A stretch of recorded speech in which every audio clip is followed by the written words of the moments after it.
But he didn't realize that in the pitch black, a man's ears grow far sharper. Over these 8 years, I have not only remembered the exact cadence of his footsteps, but I have monitored his entire rotten network. I knew he would eventually marry. I knew his bride would run away. And I knew that tonight, he would follow you into this very alley. Nora's knees buckled and she sank to the floor. Meaning he's following me right now? He knows I'm here?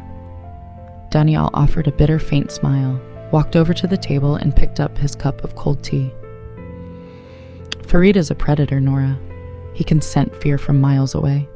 He knows there is only one house at the dead end of this alley, the studio of the blind painter he ruined 8 years ago. He is already down in the alley. A shadow behind the door. At that very moment, the heavy thud of boots and the brutal prying of metal echoed from the ancient wooden door downstairs. Screech! Clang! Someone was forcing the iron latch of the entrance door open with a crowbar. Nora let out a stifled scream, clapping both hands over her mouth, her body trembling like a leaf in the wind. He's here! He's here! Daniyal, I beg you! He will kill me! Hide me somewhere! Without a flicker of fear, Daniyal set his teacup back down. His expression remained serene, yet a decade-old simmering fury burned brightly behind his olive eyes. He stepped over to Nora, gripped her arm firmly, and hoisted her up from the floor. You will not hide, Nora. You must sit right here on this very wooden chair. What? Have you lost your mind? Nora thrashed to pull her arm away, but Daniyal's grip on her arm was as unyielding as an iron vice. Listen to me, Daniyal whispered in a sharp, low voice, keeping his tone from traveling down the stairs. Farid has come to kill you, but when he steps into this room and sees me, his arrogance will blind him. He will think he is confronting a defenseless blind man. He will want to play, he will want to mock. That very arrogance will drive him straight into the trap. Just sit still and say nothing. Let the canvas do its work. Daniyal guided Nora back down onto the wooden chair in the middle of the hall. Standing behind his massive canvas, he picked up his brush and acted as though nothing out of the ordinary was happening. The wooden stairs began to groan. Creak, creak, creak. Heavy, hurried footsteps ascended, dragging the scent of worn leather and cheap tobacco along with them. A long, twisted shadow fell across the hallway wall, and moments later, a burly man with a rain-soaked coat, a curled mustache, and a deep scar across his eyebrow appeared in the doorway. It was Farid. A large switchblade gleamed sinisterly in his right hand. The confrontation of Shadow's Farid scanned the dark hall. When his eyes fell upon Nora huddled in the chair, a cruel, sinister sneer spread across his face. Found you, little mouse. Did you really think you could run from me? Farid flipped the switchblade in his grip, but as he took a step forward, his eyes caught the man standing behind the easel, calmly gliding a brush across the canvas. Farid froze mid-stride. His eyes locked onto Daniyal's static olive gaze. His memory suddenly hurtled 8 years back into the past. You? Farid erupted into a laugh laced with shock and mockery. Daniyal, you're still breathing, you blind dog? 8 years ago, I thought you turned to ash beneath the rubble of your studio. Daniyal didn't even turn his head. He continued moving the brush across the canvas in a steady rhythm. Hello, Farid. Your stench hasn't changed a bit. You still smell of betrayal and gunpowder. I heard you married again? But it seems your bride, much like myself, preferred the darkness of the house over being with you. Farid's face contorted with rage. He took a heavy stride toward Daniyal, brandishing the blade before Daniyal's face, only to remember the man was blind. He scoffed maliciously. My wife belongs to me. I've come to take what is mine. You'd better stick to your blind little crafts, or this time, instead of your eyes, I'll slit your ungodly throat. Daniyal lowered his brush. What is yours? Farid, you never understood the meaning of ownership. You think you can extinguish light with acid and sever love with a knife? Take a look at the canvas behind you. The final masterpiece, a trap of paint and blood. Frowning, Farid snapped his head around. His eyes landed on the far end of the hall, where his own portrait, titled Victim Number 4, caught the faint moonlight. Beside it hung 3 other canvases depicting Farid's former partners and accomplices, each marked with a crimson line resembling a gallows pole. 3 men who had vanished mysteriously over the years in the city. The color drained completely from Farid's face. What is this trash? What do you know about these victims? Daniyal slowly reached his hand beneath the painting desk. I know nothing, Farid, but the Kabul police know everything. The previous 3 canvases were completed the exact moment those men's secrets were laid bare. Yours is the final portrait. Farid snapped.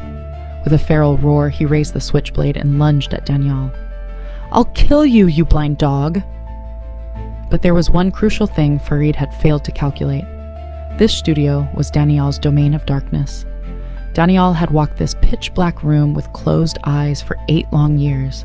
He knew every single inch of it like the palm of his hand. The moment Farid lunged forward, Daniyal ducked gracefully to the left like a panther. Farid's foot caught a tripwire Daniyal had rigged across the floor. Farid tumbled headfirst into the heavy easel. At that exact instant, Daniyal used his foot to kick over a large tin of turpentine and flammable paint solvents sitting on a stool. The liquid splashed all over Farid's rain-soaked clothes. Gasping and disoriented, Farid scrambled back up from the floor, brandishing his knife. You think your little tricks can save? Daniyal pulled a match from his pocket. With a swift flick of his thumbnail, he struck it. The tiny flame danced vividly, reflecting in Daniyal's sightless eyes. I burned in your fire 8 years ago, Farid. Tonight, it's time your portrait was completed. Daniyal dropped the lit match. In a fraction of a second, the flame sprinted across the turpentine-soaked floor and ignited Farid's clothes. A horrific, gut-wrenching scream echoed through the studio.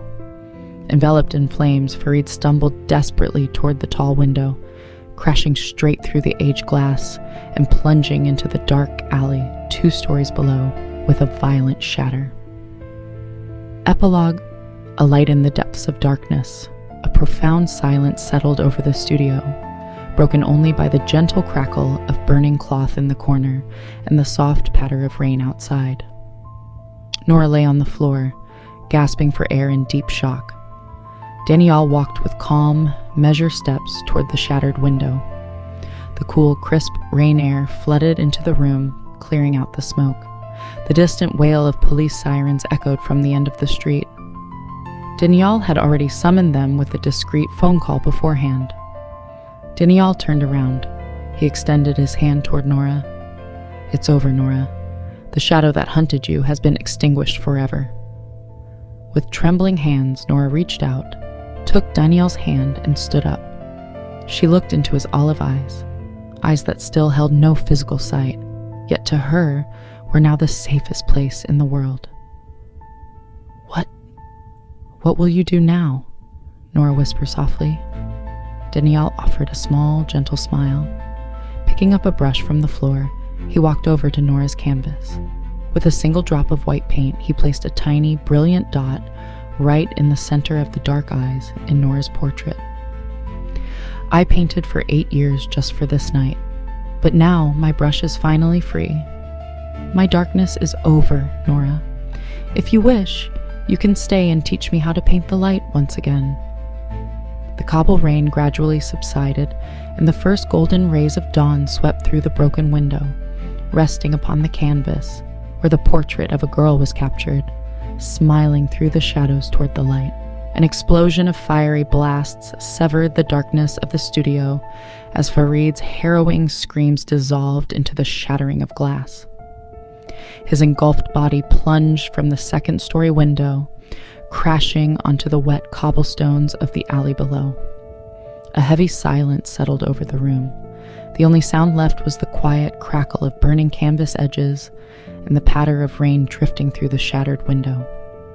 The acrid stench of turpentine and char filled the air. Nora lay on the floor, her chest heaving in deep shock. Daniyal walked calmly toward the window. The cold, damp midnight breeze brushed against his face. The distant wail of police sirens grew louder, turning into the alley. Daniyal turned back. He extended his hand toward Nora. "It's over, Nora. The monster is dead. There are no walls left to fear." With trembling hands, Nora took Daniyal's hand and stood up. She looked into his static, olive eyes as tears welled up in her own. You saved me, Daniyal. Now we are both free." But Daniyal's smile was bitterer than ever. He gently let go of her hand and stepped back toward his easel. "Free?" Daniyal whispered. "For you, yes, Nora. You are the light. You have a world to see. But as for me, I died 8 years ago in that burning studio. The only thing keeping me alive was painting Farid's final portrait. Tonight, my brush is empty forever." A canvas stained with wrath distraught, Nora stepped toward him. "Don't say that. You can paint again. I'll stay with you. I'll be your eyes." Daniyal shook his head. He approached the canvas where he had painted Nora's face the night before, his fingers tracing the edges of the frame. "When I painted this, my entire soul was consumed by anger and vengeance. I thought I was capturing you. But tonight I realized that art born of rage brings nothing but destruction. Look, Nora." Nora looked down at her portrait, tears pouring down her cheeks. The portrait, drawn with such delicate care throughout the night, had its edges charred and blackened by the recent fire. Nora's radiant features were lost beneath a veil of smoke and dark ash. Heavy footsteps and shouting echoed up the stairs. "Hands in the air!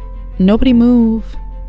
Daniyal placed a hand on Nora's shoulder, guiding her toward the back exit that led into a secondary alley. "Go through this door, Nora. Don't let the police find you with me. If you stay, they will arrest you as an accomplice to this arson and Farid's death. Run. Rebuild your life." "No, I won't leave you alone," Nora sobbed, clutching his hand in desperation. Daniyal spoke in a quiet, unyielding voice. "You must go. This is the blind painter's final wish." Epilogue: a portrait in absolute darkness. With a broken heart and eyes blinded by tears, Nora opened the back door and dissolved into the dark, rainy night. Police officers stormed the hall with drawn weapons. The studio was choked with smoke. Daniyal sat quietly behind his scorched easel, holding a dry brush, moving it silently against the gray canvas, as if painting on nothingness. "Hands on your head! You're under arrest!" an officer shouted. Daniyal didn't even turn around. His sightless, olive eyes remained fixed on the shattered window, where the rain was dousing the last embers. He whispered beneath his breath, "I painted the darkness, and the darkness claimed me." And 1 year later. In a distant town, Nora sits by the window of a small tailor shop. The rain falls outside.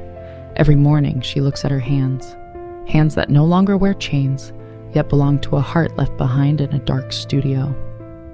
Daniyal is confined to a high-security psychiatric facility. Within the cold, white walls of his cell, he spends every day running his paint-stained fingers across the bare concrete. The guards say he never speaks and never looks at anyone. Yet every evening, at the exact hour the sun sets, he uses his fingernails to carve the shape of a shattered window into the concrete wall. A window through which no light ever enters, and a girl forever lost among the shadows.